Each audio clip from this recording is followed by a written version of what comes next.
It's interesting when you have systems like hygiene and you have these systems that have these all-embracing philosophies, and this happens with many people with their agendas for diets and programs.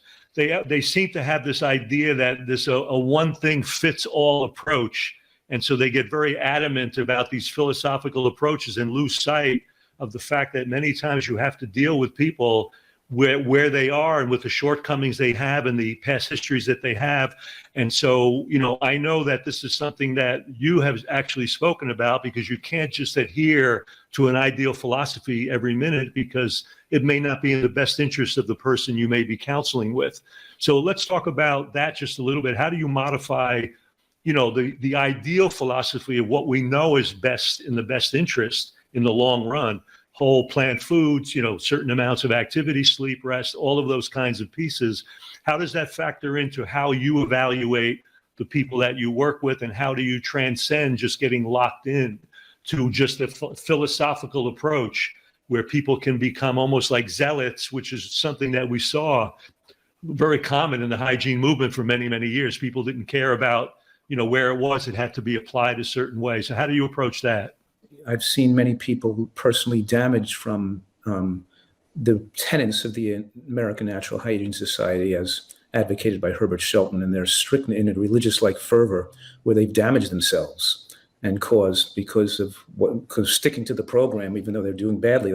And being a medical doctor, I've had the unique experience of a lot of elderly vegans and a lot of elderly hygienists who develop problems come to me looking for answers. For example, a woman flew in from Sweden who was a natural hygiene advocate, and she had advanced heart disease and peripheral vascular disease on a natural hygiene diet.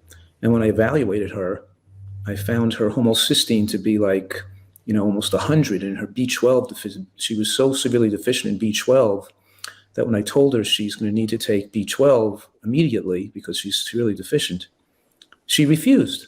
She said, Dr. Shelton doesn't recommend supplements, says you can get enough from, so she refused. Another person who was a raw foodist, who was an actual hygienist, came to me with a pneumonia, and he was avoiding taking antibiotics. The time he got to me, he was so sick that he needed intravenous antibiotics to possibly save him. So I sent him right over to the emergency room for IV antibiotics, and he died in the emergency room for a non-treated pneumonia, that he refused antibiotics. We have I can keep going more and more stories, but yes, one of the largest factors in my exposure to people on vegan diets has been people who've developed neurologic deficiencies in later life due to severe omega-3 index deficiencies, or DHA and EPA deficiencies, predominantly DHA deficiencies, with a lot of plant advocates developing dementia or Parkinson's. And when you do the omega-3 index, some of these people's levels were incredibly low, almost non-existent, in spite of a healthy diet. And the vegan community is so philosophically bent on like seeing it in a religious manner that they'll say something like, oh, that person's a junk food vegan, or they're just eating or doing that, or they're just eating, And I'm saying, no, these people were healthy people on natural hygiene type diets, eating excellent diet, and developed very severe deficiencies, which which reduces the brain's ability to deal with toxins, and your exposure to the toxic chemicals that can cause Parkinson's are exacerbated with omega-3 deficiencies. And now we have so many studies showing that could be the Achilles heel, especially for some people who have very low levels of a vegan diet.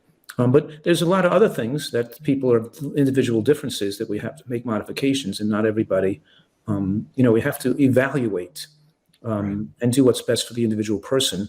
Not every child thrives, or not every elderly person can thrive on a strictly vegan diet. Sometimes we have to evaluate that and make adjustments to make sure. First thing we do is make sure they're thriving, and not just follow some philosophically in a rigid fashion, even if a person is not doing well. We got to evaluate what's the cause of them not doing well and see if we can supply them with what they need to make sure they're okay.